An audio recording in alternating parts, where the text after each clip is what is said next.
Bonjour à tous, je m'appelle Daria Leela, je représente l'association Globus qui était à l'origine de notre rencontre avec le soutien du Centre de Russie pour les sciences et la culture à Paris et du dialogue de Trianon.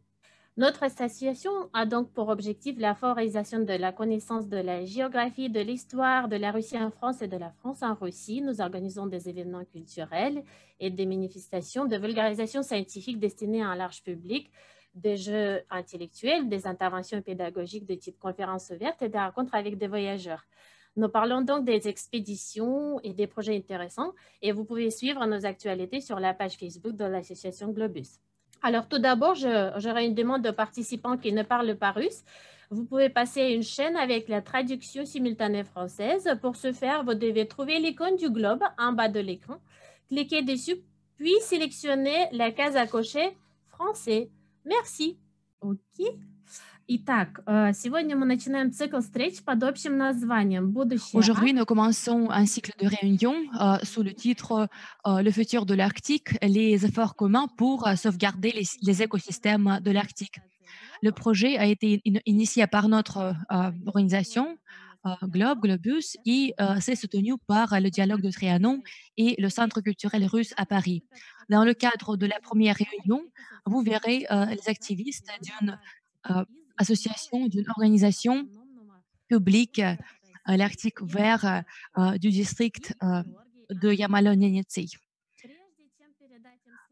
Il s'appelle Evgeny Roshkovski et Georgi Andreev. Nous, en tant qu'organisateurs, pensons que c'est vraiment important euh, de faire connaître le public français avec des projets régionaux écologiques russes.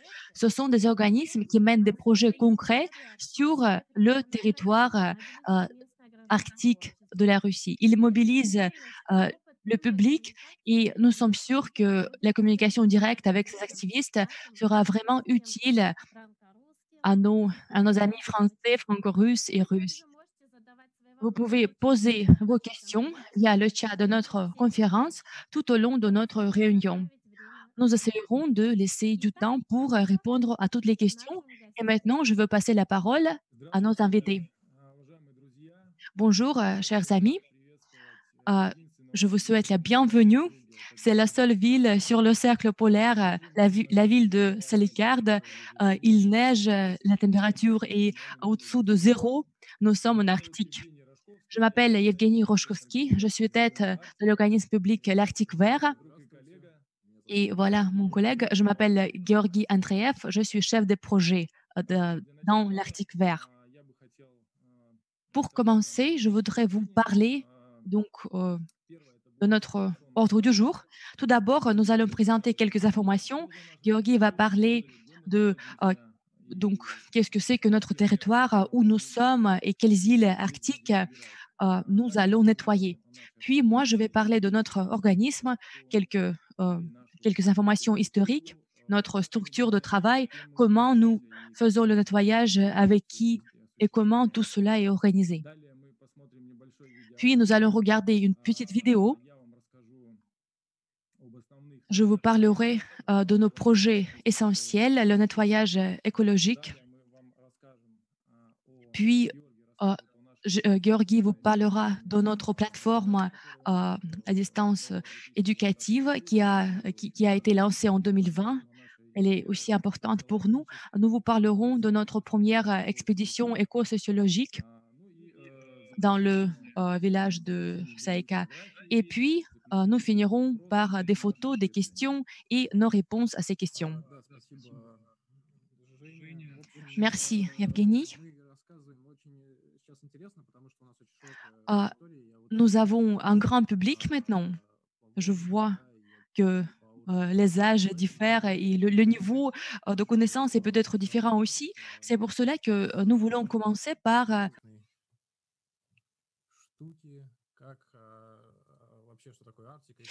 les informations générales. Qu'est-ce que c'est que l'Arctique et le Nord extrême? Est-ce que vous voyez bien ma présentation? Oui. Une petite introduction pour que nous comprenions tous de quoi il s'agit, pour que nous comprenions le contexte, la réalité dans laquelle oui, opère l'Arctique vert. Donc, sur ce diapositive, vous pouvez voir, donc c'est l'Arctique, la Russie et le nord extrême. L'Arctique, c'est un terme international, tout le monde le comprend, tout le monde sait ce que c'est l'Arctique, mais l'extrême nord, le nord extrême, c'est plutôt, c'est plutôt une structure sociale russe qui joue un grand rôle pour notre pays. Et donc, je vais vous parler de cela. À gauche, vous voyez une carte de la Fédération de la Russie, une carte de la Russie, et les lignes rouges là montrent le cercle polaire. À droite, où vous voyez la planète jaune, vous voyez la même ligne, le pointillé rouge, c'est la zone arctique de notre planète. C'est le parallèle 66. Sur le parallèle 66, la ville de Salekhard est située, la seule ville qui se situe sur le cercle polaire. C'est une frontière un peu symbolique, c'est la frontière entre les zones. Tout ce qui est au-dessus et la toundra polaire, et en fait le manque, l'absence totale de végétation, et tout ce qui est au-dessous, donc c'est plus vert, il y a plus de végétation. C'est donc la définition de l'Arctique qui est acceptée dans le monde. En Russie, c'est un peu différent, il y a des spécificités. Il y a aussi la nation du nord extrême. Le nord extrême, c'est que vous voyez sur la carte, et c'est ce qui est en bleu foncé. C'est plutôt une notion administrative, mais cela caractérise le climat et les conditions de travail de labeur qui sont caractéristiques pour ce territoire. Le bleu foncé, ce sont des districts du nord extrême, et le bleu clair, c'est la zone intermédiaire. Ce sont les districts assimilés au nord extrême. Comment cela diffère de la partie rose, orange? Là, les conditions de travail sont créées de sorte que les gens soient aidés. Le gouvernement les aide à y travailler. C'est une zone vraiment importante, cette zone arctique. C'est une zone très importante pour le pays. Ici, il y a beaucoup d'extraction minière, tous les hydrocarbures, tout cela qui constitue peut-être l'une des bases de notre économie. Et il faut que les gens travaillent ici. Mais vous voyez les points rouges, ce sont les grandes villes de Russie. Aucune ville avec la population de plus de millions d'habitants n'est sur la zone du nord extrême. On peut dire que le pays est un peu divisé. 70% du pays, c'est le nord extrême ou les districts assimilés aux zones extrêmes, administrativement parlant, mais seulement 8 ou 10% y habitent. Voici quelques informations, et voici ce déséquilibre géographique et démographique. Evgeny et moi, nous sommes dans la ville de Salekhard. Ici, il y a juste 50 000 habitants. Cette ville est dans le golfe de l'Ob. L'Ob est un fleuve puissant sibérien, et nous sommes encore plus au nord. Sur la carte jaune, vous voyez deux petits points, l'île Belly et l'île et l'autre, et il y a encore 2500 kilomètres jusqu'au pôle Nord. Voici des informations sur l'Arctique. J'espère que maintenant c'est un peu plus clair pour vous où nous sommes, où nous travaillons. Et je voudrais dire aussi que tout ce de quoi nous allons parler par la suite, le nettoyage écologique des zones arctiques de notre pays, tout cela est lié avec la conquête militaire et économique de ce territoire tout au long du XXe siècle, en fait à partir du XVIe siècle. Cela a commencé donc de la partie européenne, et les gens sont partis de la région européenne et sont allés plus au nord pour conquérir ce territoire. Et jusqu'à maintenant, il y a des peuples autochtones qui y vivent, des petits peuples autochtones. comme résultat de la conquête euh, de grande envergure. Beaucoup d'équipements, beaucoup de choses y ont été amenées, beaucoup a été investi. Mais après la désintégration de l'Union soviétique, beaucoup de choses dans le pays ont changé. Et aujourd'hui, nous avons ce que nous avons. Vous le verrez sur les photos et vous le verrez dans notre vidéo et donc dans nos récits. Avec quoi nous travaillons? Qu'est-ce que nous nettoyons? Là, je veux dire aussi que le nettoyage de l'Arctique, ce n'est pas juste notre caprice, c'est un grand programme à l'échelle de la Russie. Cela veut dire plusieurs documents fondateurs dans le cadre de la conquête de l'Arctique et l'une des parties est le nettoyage de l'Arctique. Nous suivons ce programme en tant que participants de la société civile.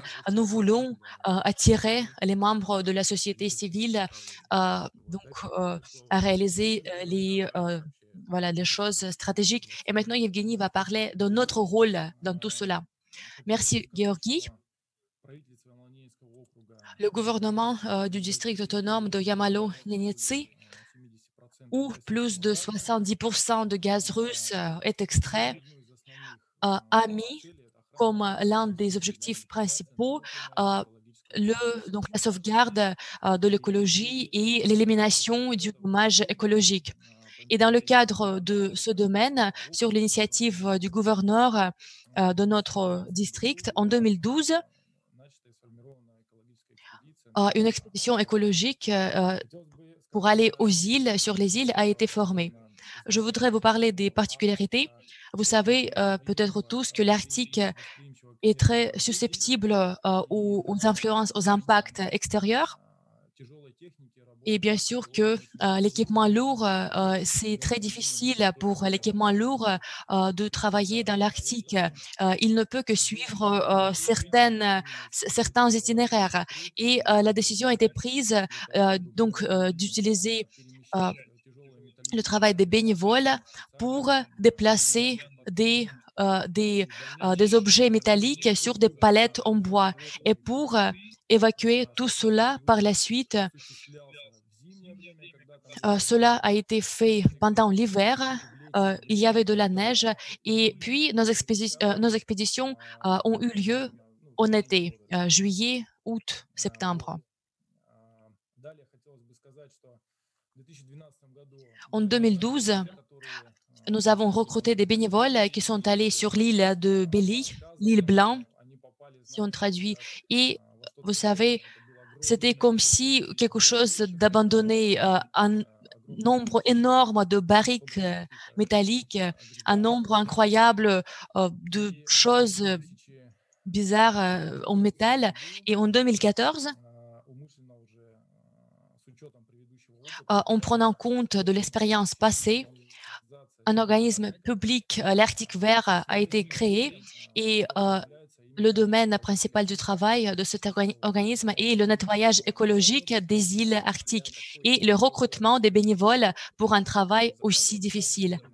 En 2 ans, nous avons compris que tout le monde ne peut pas travailler en Arctique et ce sont des gens qu'on doit préparer à part. Et pour cela, donc, cet organisme a été créé. Comme Georgi a dit, l'Arctique n'est pas un territoire simple et ici, nous pouvons travailler qu'en équipe très unie. Ici, nous avons besoin de soutien de gouvernement, nous avons besoin de soutien de sponsors. Ce sont des entreprises d'extraction de carburant qui opèrent sur la partie continentale de l'Arctique. Et bien sûr que cela n'aurait pas été possible sans les experts, les spécialistes comme opérateurs de tracteurs, d'excavateurs, des gens qui ont accès à l'équipement, qui sachent opérer l'équipement. Tout cela a été fait par notre centre de conquête de l'Arctique. C'était comme l'opérateur principal. Il s'occupait de l'équipement, de la logistique et du ravitaillement. Pour que nous puissions tout bien faire, dans nos groupes, il y a toujours des scientifiques qui mènent des recherches scientifiques. et le Centre scientifique de l'étude de l'Arctique depuis 2012 est avec nous dans notre équipe et il nous aide à bien réaliser toutes nos tâches.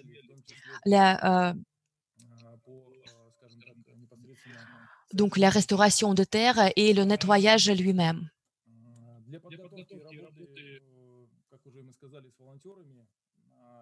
Pour donc travailler avec les bénévoles,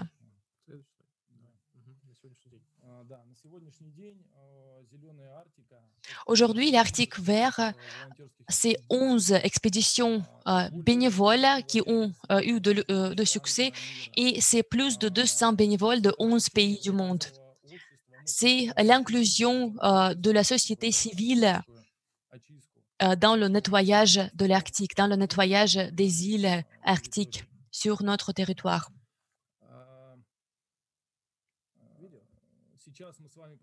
Maintenant, nous allons voir une petite vidéo pour que vous puissiez imaginer le travail que nous y menons et après cela, nous allons continuer à parler du nettoyage des îles.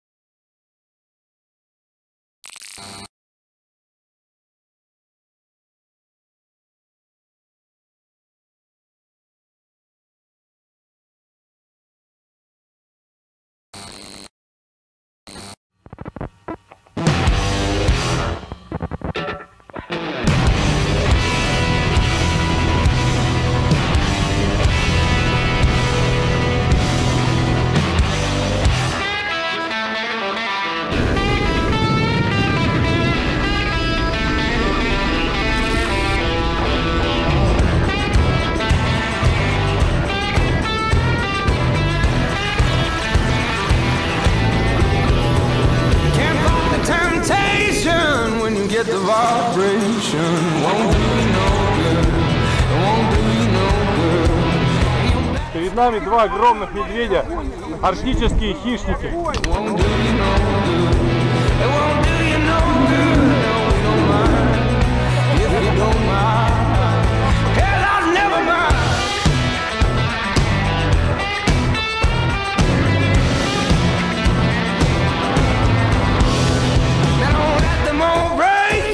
Let the feeling come take you. It won't do you no good. It won't do you no good. And you know I got fever. So when you hit me right, you know you might as well. It won't do you no good. So it won't do you no good. And I said, kiss your baby goodbye. Come on, love, it's alright. Heaven knows they wanna break you apart. Yeah, kiss your baby goodbye. Come on, love, it's alright. Never know unless you give it a try.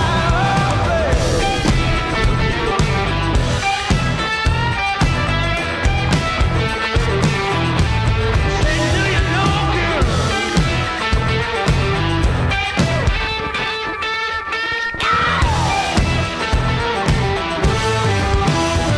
Can't fight the temptation when you get the vibration. Won't do you no good. Won't do you no good.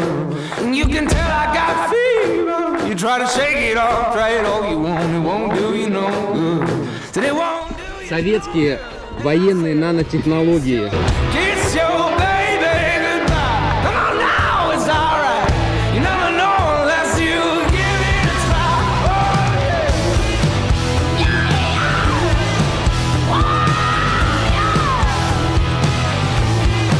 Lord, no, baby.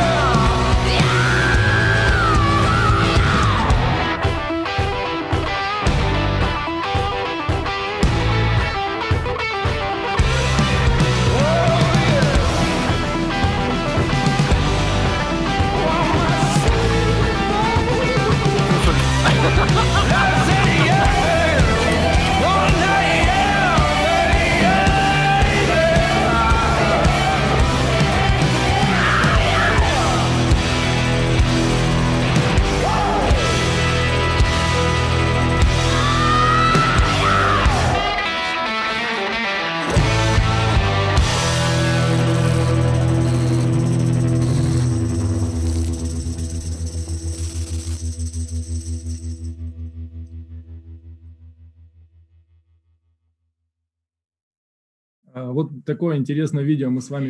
Voici une vidéo très intéressante. Oui, cette vidéo motive. Nous l'avons revue avec Georgi et nous avons voulu de nouveau retourner en Arctique et nettoyer ce territoire et ces écosystèmes. Je vais ajouter que ce sujet est assez vaste et l'introduction a été peut-être un peu chaotique. Nous voulions décrire en quelques mots où nous travaillons et voilà, qu'est-ce que cela représente. Mais cette vidéo a été faite en 2016 et cela nous touche jusqu'à maintenant parce que le vrai travail y est montré. Et après cela, après avoir vu la vidéo, je crois que vous, en tant que participant attentif, vous avez pu donc comprendre en général ce que c'est, où nous travaillons. Depuis 2012 jusqu'à 2016, il y a eu le nettoyage de l'île Belly de l'encombrement. C'est un territoire assez grand, c'est plus de 60 hectares, 70 hectares, et nous avons évacué 1600 tonnes de métal et d'autres déchets. Les bénévoles nettoyaient sur des territoires particuliers du métal. Ils stockaient des barriques avec des carburants. Ils accumulaient tout et en hiver, quand le sol était déjà gelé, le centre de la conquête de l'Arctique évacuait tout sur les sols plus stables, où tout était stocké, accumulé pour l'évacuation ultérieure de l'île. Donc, c'était recyclé, c'était refondu. Il y a encore une histoire que je voudrais partager. En 2012, nous avons remarqué un petit ours, un petit ourson, et nous le voyons, nous l'observions pendant quelques jours, et nous ne savions pas si nous devions nous mêler de la nature, mais puis nous avons vu qu'il était blessé en fait. Et puis nous avons appris qu'il avait été blessé avec une balle. La balle l'a traversé, a traversé son corps. D'habitude, les ours n'abandonnent jamais leurs petits, donc il paraît que c'était un braconnier. Comment ils se sont trouvés là, on ne sait pas. Mais tout de suite, nous nous sommes mis en contact avec la Grande Terre, comme on l'appelle, avec la partie continentale, et ils nous ont dit qu'un vétérinaire nous rejoindrait. Nous nous sommes approchés de cet ourson, nous lui avons donné à manger, nous avons fait une boîte pour lui, nous l'avons nourri. Et après que l'ours donc a bien mangé, il a pris du poids. Et puis on l'a amené dans un parc zoologique en hélicoptère. Et maintenant il a déjà une copine et tout marche bien entre eux. Voici un petit épisode. Si nous avons encore du temps, je voudrais partager encore une autre histoire, une histoire de l'expédition, une autre expédition. Une fois, nous nous promenions sur la côte et nous avons vu une partie le nez d'un canot. Et nous avons puis compris que c'était une mine ou une torpède. Cela datait de 1944. Et en fait, un grand navire a fait naufrage dû à l'attaque, on peut dire, de cette torpille-là, de cette mine-là. Et nous avons créé un précédent et puis donc nous avons été les premiers à remarquer ce navire qui avait fait un naufrage et puis d'autres gens ils sont venus et ces gens-là qui ont été trouvés dans le navire ont été enterrés. Donc ce n'est pas juste le nettoyage, mais il y a d'autres aspects. Vous voyez une petite espèce d'église en arrière-fond. Et donc, cette église a été érigée pour commémorer le naufrage de ce navire-là. En juillet 2017, après le nettoyage de l'île Belly, l'île Blanc, nous avons continué et nous sommes venus sur l'île Vilkiski. Nous avons continué le même travail et le sol sur cette île-là était vraiment stable. C'était un grand avantage. Maintenant, sur l'île Vilkiski, on stocke beaucoup de déchets métalliques et d'autres. L'équipement lourd y a été apporté. On ne peut pas se passer de cet équipement lourd et tout ce qui a été accumulé, toutes les barriques vont être donc pressurisées et tout cela va être évacué. En 2021, des bénévoles de l'Arctique y iront et en 2022, nous allons évacuer les déchets métalliques et d'autres de cette île, de l'île Vilkiski. En 2020, il y a eu une expédition très intéressante pour nettoyer donc la zone littorale de la commune qui s'appelle Arasavei. À peu près 1000 morses sont venus sur ce territoire. Les morses étaient vraiment énormes et il y avait une grande roquerie de morses à côté de cette commune-là. D'habitude, ils vivent séparément, mais nous avons observé une roquerie là-bas et nous l'observons depuis plusieurs années. C'est vraiment un phénomène naturel parce que jusqu'à maintenant, les scientifiques se posent la question pourquoi cette roquerie donc était là-bas, parce que ce n'était pas du tout habituel. Ensemble avec le Centre russe de la conquête de l'Arctique, nous y sommes venus et nous avons nettoyé ce territoire-là en temps court pour que les morses se sentent bien. Et l'un des morses a même fait un clin d'œil au chef de notre organisme. Il a dit bien fait, les gars.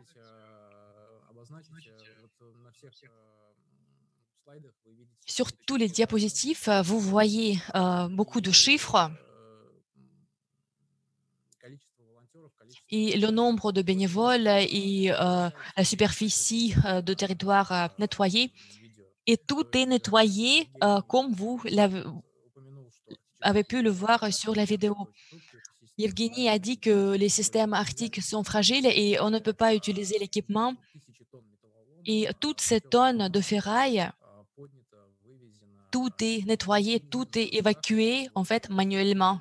Avec les mains propres des bénévoles, c'est stocké sur les côtes et puis seulement sur les côtes, l'équipement lourd peut donc prendre le relais. Et la vie est très difficile et le travail est vraiment laboureux. Pour cela, il n'y a que des hommes dans ces expéditions.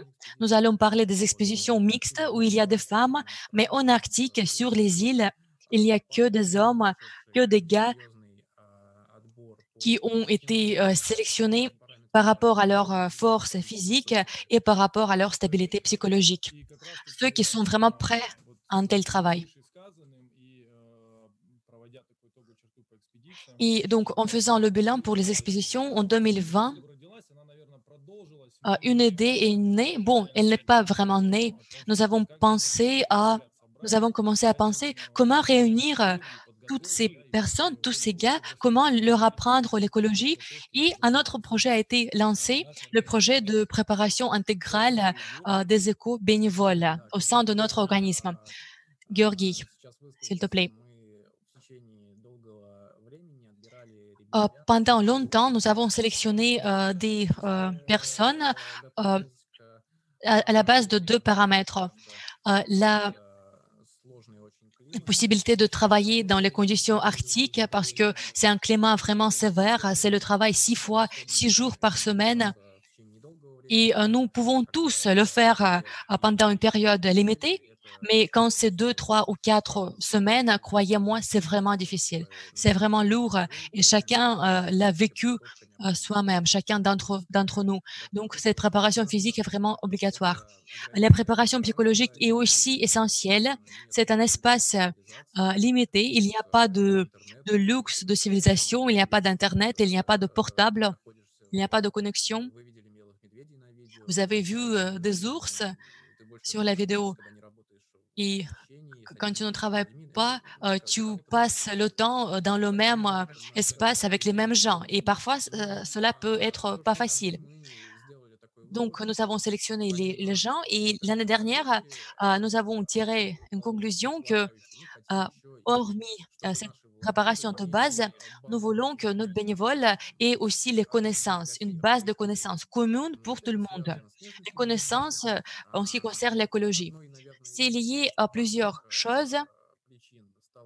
L'une des raisons pour cela a été que nous avons commencé à travailler non seulement sur les territoires non habités, les îles, les zones littorales où personne n'habite, mais nous avons commencé à travailler dans d'autres territoires où il y a des gens qui y vivent. Et quand nos expéditions arrivent dans des communes où il y a aussi des accumulations de déchets qui sont depuis longtemps, nous ne pouvons pas y être silencieux, vous savez, venir nettoyer et partir. Nous ne pouvons pas le faire en silence. Notre tâche en tant qu'organisme social, en tant qu'organisme qui travaille avec le public civil, notre tâche, c'est de nous mettre en contact avec la population locale. Et donc, à part le nettoyage, nous avons commencé à mener le travail sociologique, le travail d'information. Cela exige des compétences particulières. Du coup, chaque bénévole doit avoir des compétences concrètes et puis des bénévoles doivent aussi savoir mener des sondages sociologiques. Nous travaillons aussi avec les aspects urbanistiques des territoires. Tout cela nous a poussé à organiser des programmes éducatifs. Avant le début de la saison d'expédition, nous apprenons les gars les connaissances de base sur l'écologie appliquée, bien sûr, l'histoire de la conquête de l'Arctique, la sécurité en Arctique, le comportement non sans risque, comment se préparer physiquement à des expéditions et comment ne pas se blesser au cours du travail. Et nous invitons des orateurs et en mode de conférence en ligne, ils parlent de tout cela et à la fin, il y a des examens. Et ce processus, à part le fait que nous pouvons préparer les gens de façon générale, ce processus nous permet aussi de sélectionner des bénévoles de façon plus qualitative. Parce que c'est une chose quand une personne est prête à aller y travailler, mais quand la personne est aussi prête à recevoir des connaissances, à consacrer du temps avant l'expédition à l'apprentissage, cela montre aussi leur niveau de motivation. Donc, nous pouvons identifier leur niveau de motivation ainsi. Nous croyons maintenant que nous sommes à un tout autre niveau. C'est un autre niveau, le travail avec les communes. C'est un travail difficile. Voilà la commune, le village Seyaka. C'est 400 kilomètres plus en haut par rapport à la ville de Salekhard. C'est la cité la plus au nord où des gens habitent en permanence. Et sur les îles, il y a juste des bases militaires abandonnées et de la ferraille. Mais ici, où il y a des gens qui habitent, c'est plutôt la conquête des ressources. Donc, il y a eu l'extraction géologique. Il y a beaucoup de ferraille aussi et beaucoup de cette ferraille a été laissée sur les côtes où cette cité, ce village de Siaka se trouve. C'est un grand sujet et je vois déjà des questions. Et pour que ce soit clair, je veux dire que tous ces déchets, c'est beaucoup de tonnes de ferraille, beaucoup de tonnes. Et il est très difficile d'évacuer cette ferraille. C'est très cher et cela demande beaucoup de travail. Et les gens qui habitent, c'est plutôt la population autochtone. Ce sont des Nyensi, le peuple de Nyensi. La population minoritaire autochtone, ils font donc des choses traditionnelles. Ils donc ils élèvent des rennes, ils pêchent ou bien ils chassent. Et il est difficile pour eux de remédier à tous ces dommages écologiques. Et nous y voyons une bonne mission pour nous-mêmes, les gars de partout en Russie. Et sur cette photo, vous voyez des photos des femmes, des filles, parce que là, les conditions de vie sont bien meilleures que sur les îles. Et il y a d'autres activités à part le nettoyage écologique où des filles peuvent participer aussi. Et ici, nous voyons notre mission. Nous voulons être comme précurseurs des changements où nous pouvons venir faire un grand travail, y inclure la population locale. C'est très important psychologiquement. On s'approche d'un morceau de ferraille et tu comprends que c'est vraiment trop lourd pour toi. Et il est très facile de perdre l'espoir, de perdre la motivation.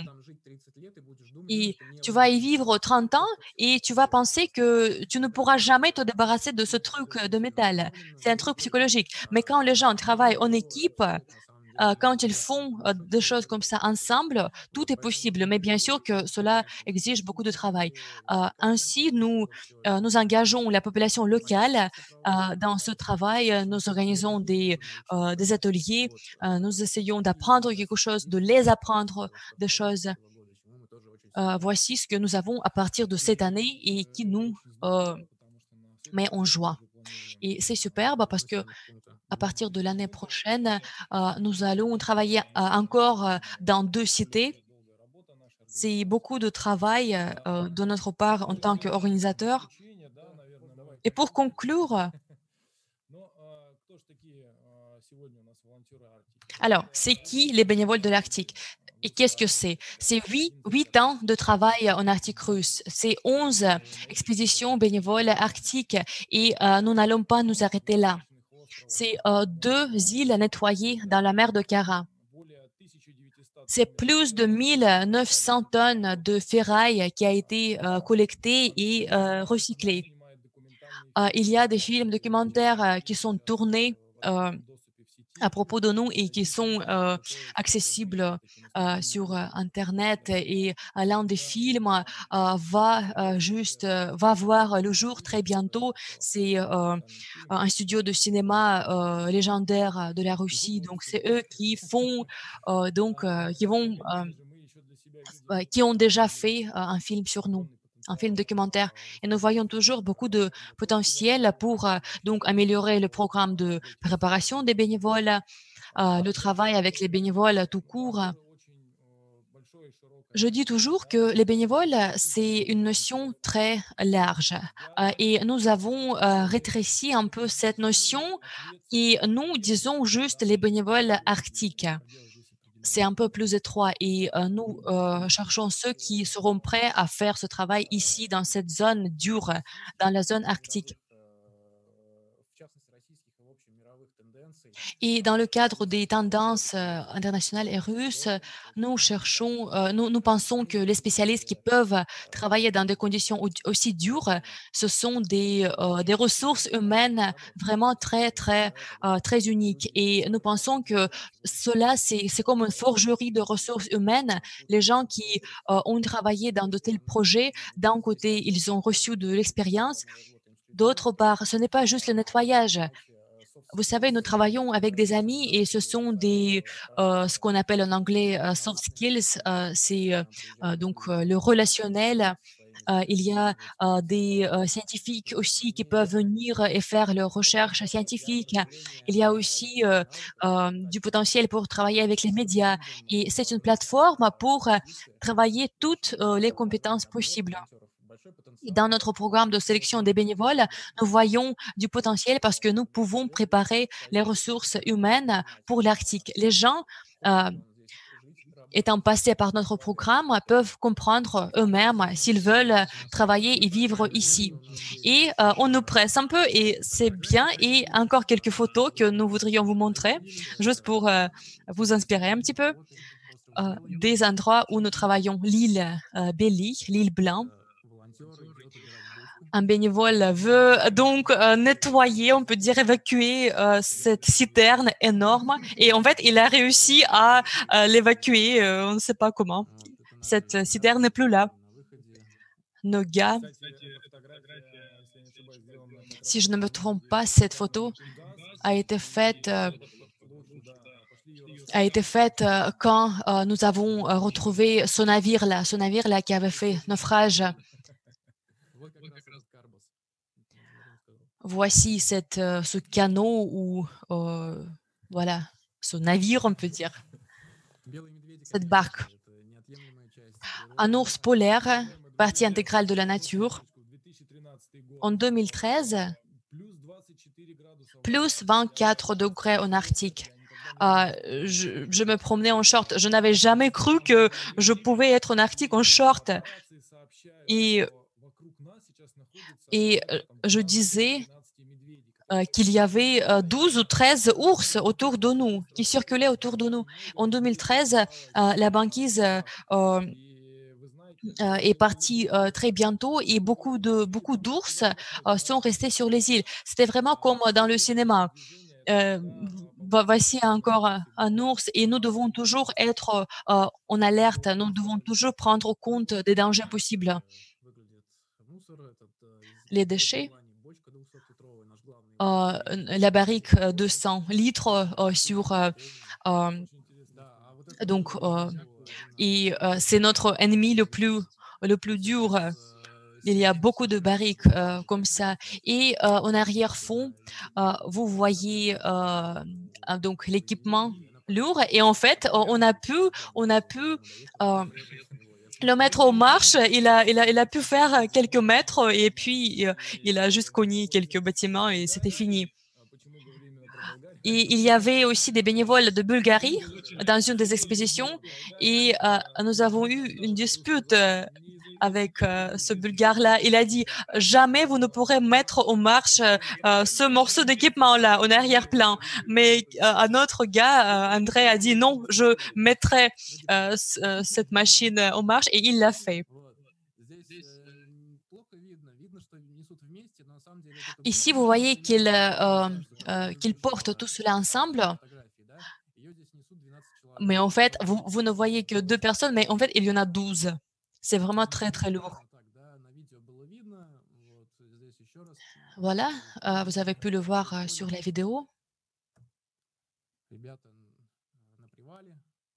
Une pause. Voilà des pyramides de barriques que nous mettons ensemble pour que l'équipement les voie en hiver quand il y a beaucoup de neige parce que les machines lourdes prennent ces barriques et les pressent. Juste, voilà, une belle photo.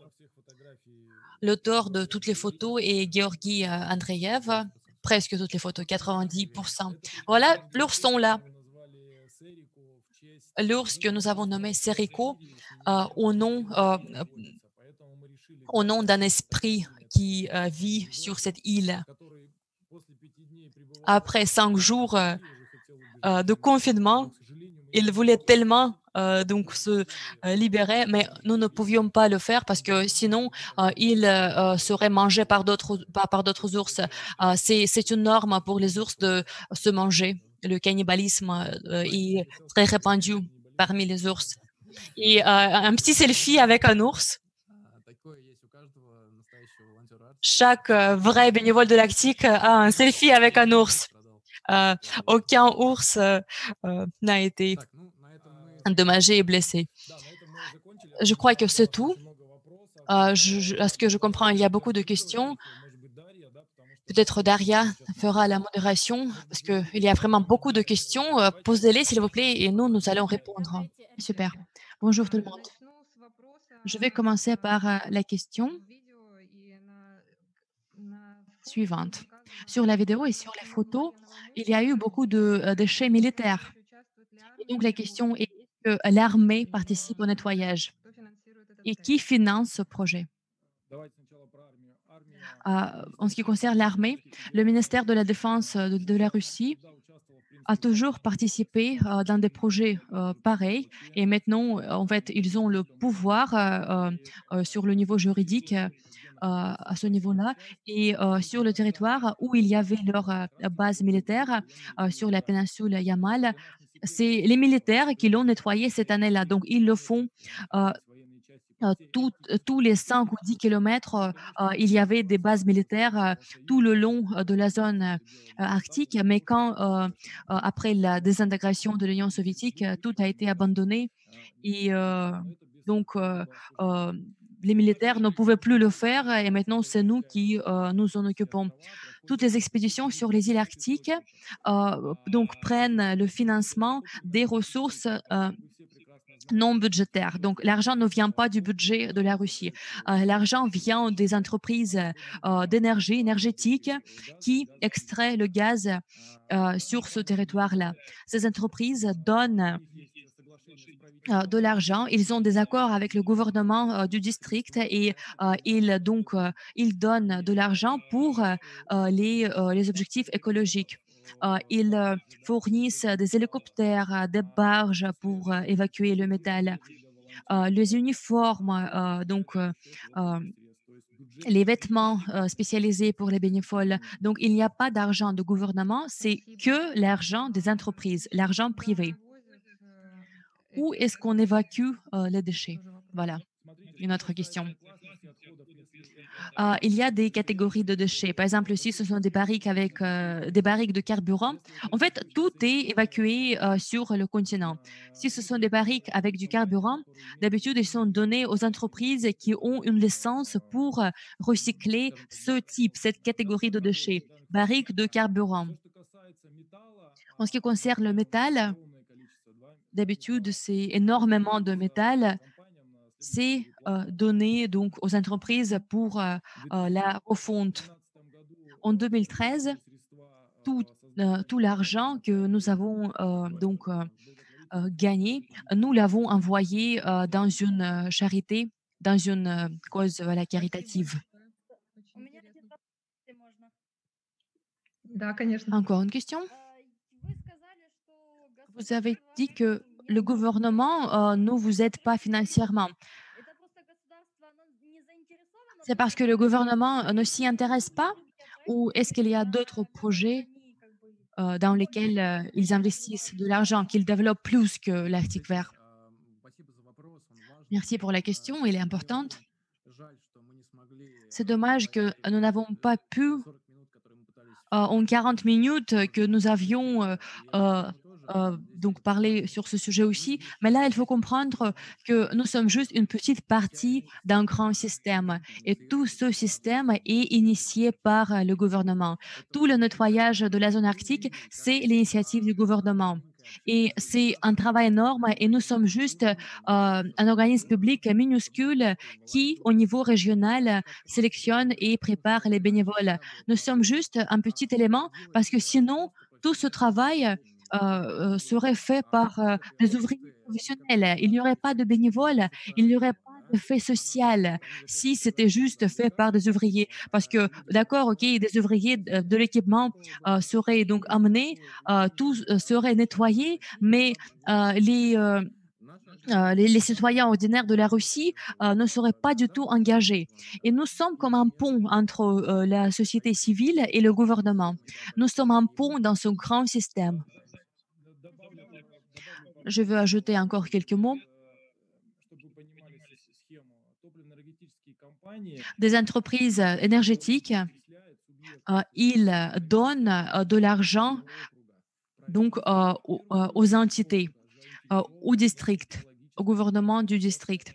C'est le gouvernement du district qui s'intéresse au nettoyage. C'est juste que ce n'est pas le budget local qui couvre toutes ces dépenses. Ce n'est pas le gouvernement local ne dépense pas son propre argent, mais cet argent est juste donné par le secteur privé, par les entreprises qui y opèrent. понимаю, что как бы у вас очень Merci, j'ai важная compris миссия, que vous avez une mission très importante de faire de sorte que les gens aient une attitude plus consciente envers la nature. Oui, merci beaucoup. Следующий вопрос. La Есть question ли suivante, иностранцы среди est-ce qu'il y a des étrangers parmi les bénévoles? Beaucoup, beaucoup, bien sûr qu'il y en a.